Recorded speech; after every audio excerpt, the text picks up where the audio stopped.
Hi there. Now I'm going to tell you a Cinderella story, but it's a little bit of a funny Cinderella story, and it has a little question that I want you to ask yourself. What makes people happy? Okay, and the name of this book is not Cinderella, it's Cinder Edna. Is that a glass slipper? Nope, it's not. It's a very sensible shoe. That's what the difference in this story is. And you will see as I introduce you to Cinder Edna, who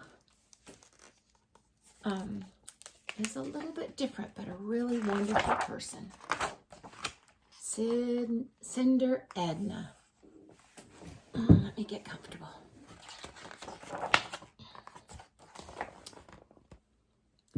Once upon a time, there were two little girls who lived next door to each other. You may have heard of the first one. Her name was Cinderella. Poor Cinderella was forced to work from morning till night, cooking and scrubbing pots and pans and picking up after her cruel stepmother and wicked stepsisters. When her work was done, she sat among the cinders to keep warm, thinking about all of her troubles. That's Cinderella. Cinder Edna, the other girl, was also forced to work for her wicked stepmother and stepsisters, but she sang and whistled while she worked. Moreover, she had learned a thing or two from doing all the housework, such as how to make tuna casserole 16 different ways and how to get spots off everything from rugs to ladybugs. Well, I hope she doesn't take the spots off the ladybugs. Edna had tried sitting in the cinders a few times, but it seemed like a silly way to spend time. Besides, it just made her clothes black and sooty.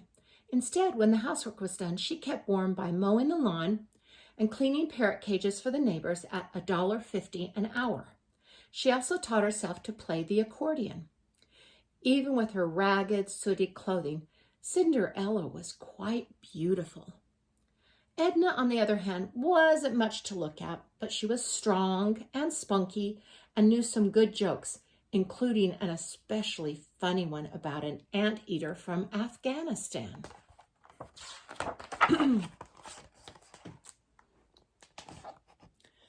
Now, one day, the king announced that he would give a ball and that all the ladies of the land were invited. Cinderella's stepsisters set about choosing what they would wear. All day they ordered Cinderella around as they made their preparations. Cinder Edna's stepsisters were excited too. On the evening of the ball, they trimmed their toenails and flossed their teeth. They put on their most beautiful gowns and drove away, leaving Edna behind to clean up after them. Cinderella sat among the cinders and sighed, "Oh, how I wish I had a fairy godmother who would change these rags into a beautiful gown so that I too could go to the ball." No sooner said than done. Cinderella did have a fairy godmother, and she just happened to be passing by.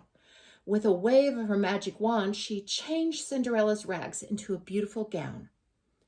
On Cinderella's incredibly tiny feet appeared a pair of dainty glass slippers. Cinder Edna didn't believe in fairy godmothers. Instead, she used her cage cleaning money to put a dress on layaway for just these kinds of occasions. "And my comfortable loafers will be perfect for dancing," she said as she slipped them onto her feet.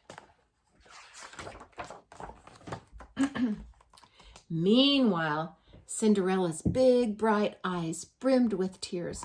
"But fairy godmother, how will I get to the ball?" The fairy godmother was surprised that her goddaughter couldn't seem to figure anything out for herself.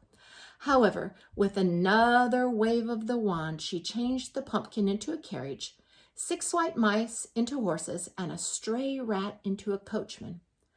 "Be sure to leave before midnight," she warned Cinderella as she helped her into the elegant carriage. Cinder Edna took the bus. Remember, she saved her money, so she had bus fare. When Cinderella arrived at the ball, everyone thought she was a princess. The king's son, Randolph, was taken with her great beauty. He asked her to dance, but Cinderella could only sway a bit to the music. She was afraid of mussing her hair, and she knew those fragile glass slippers would break if she danced too hard.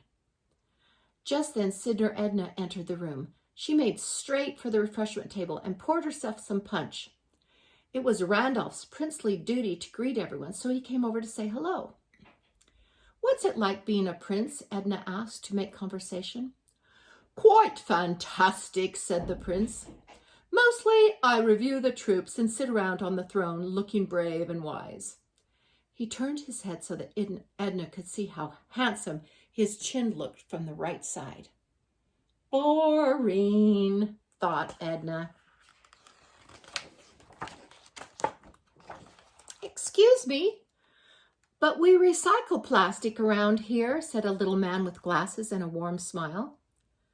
"Just ignore him," said Randolph. "He is only my younger brother, Rupert. He lives in a cottage in the back and runs the recycling plant in a home for orphaned kittens."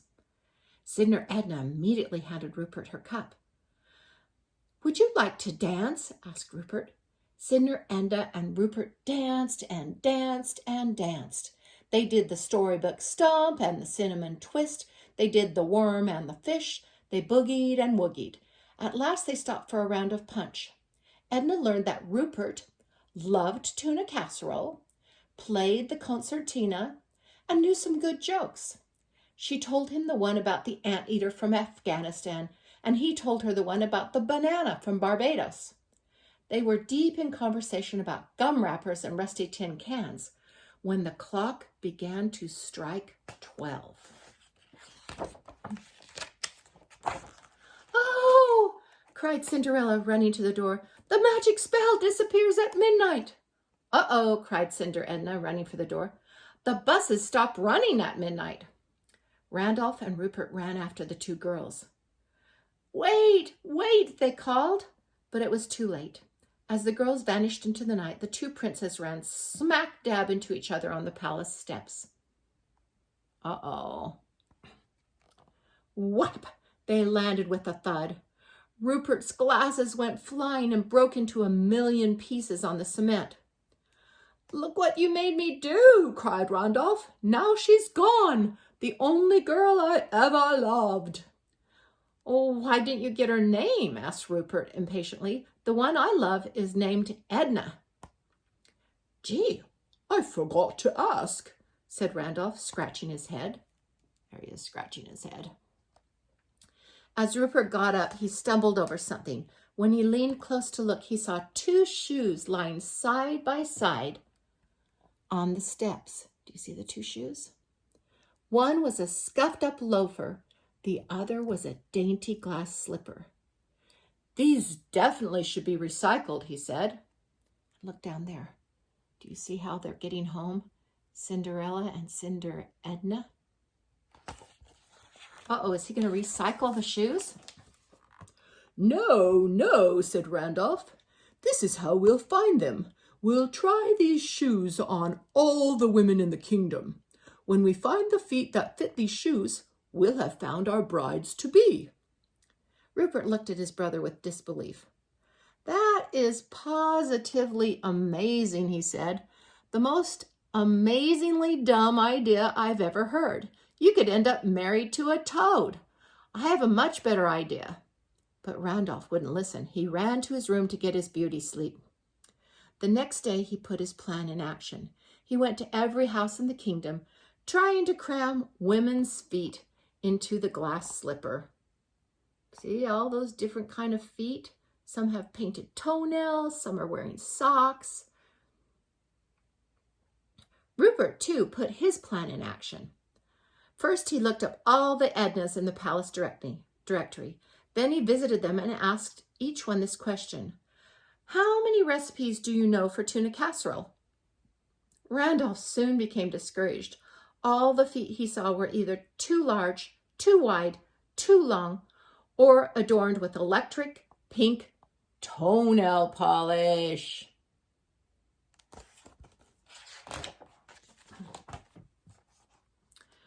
Rupert, too, was discouraged. While some Ednas could name tuna casserole with pecan sauce and others could name tuna casserole With sour cream and rice, no one could name more than 7 kinds of tuna casserole. Finally, Randolph got to Cinderella's house. The cruel stepsisters were eager to try on the glass slipper, but of course it didn't fit either of them. Suddenly, Randolph noticed a woman in rags sitting forlornly among the cinders in the corner. Something about her seemed familiar. "Oh, miss, why don't you try this on?" he suggested. With trembling hands, Cinderella tried on the glass slipper. It fit perfectly. Randolph swept her up in his arms and carried her away to the palace so that they could be married. There's the palace up there. Meanwhile, Rupert reached Cinder Edna's house. Her wicked stepsisters wanted to try on the loafer, but Rupert wouldn't let them because they weren't named Edna. At that moment, Cinder Edna came in from mowing the lawn. Her heart almost stopped when she saw Rupert. He blinked nearsightedly at her. Remember, he broke his glasses? So this is what he saw. Without his glasses, Cinder Edna looked something like a large plate of mashed potatoes. Ooh, he needs to get his glasses fixed.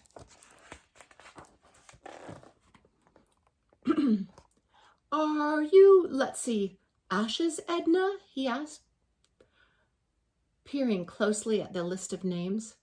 "No, I already talked to her." He wasn't sure these Ednas with an extra name counted, so he'd already tried just plain Ednas. Cinder Edna, he said. She said, "Oh, well, can you name 16 different kinds of tuna casserole?" "Of course," she said, and she began to name them. She rattled off 15 different kinds, including tuna casserole with pickled pig's feet, and then she stopped. What was that last one anyway? "Only 15, said Rupert, turning to go. "Well, maybe I can't name 16 kinds of tuna casserole," said Edna, "but I do know a great joke about a kangaroo from Kalamazoo." Rupert stopped in his tracks. "My love," he said. He gave her a kiss. "Will you marry me?"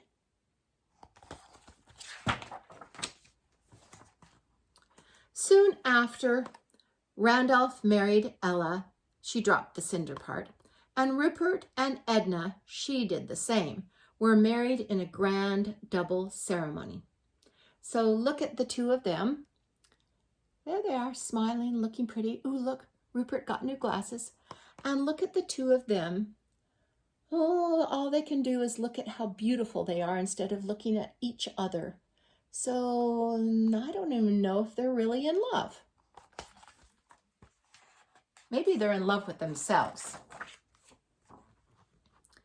So the girl who had once been known as Cinderella ended up in a big palace. During the day, she went to endless ceremonies and listened to dozens of speeches by His Highness the Grand Archduke of Lotharingia and the Second Deputy Under Assistance of Underwear. And at night she sat by the fire with nothing to look at but her husband's perfect profile while he talked endlessly of troops, parade formation, and uniform buttons. Does she look like she's happy and having fun? She looks beautiful, though.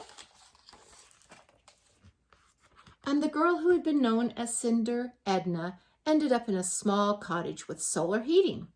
During the day, she studied waste disposal engineering and cared for orphaned kittens.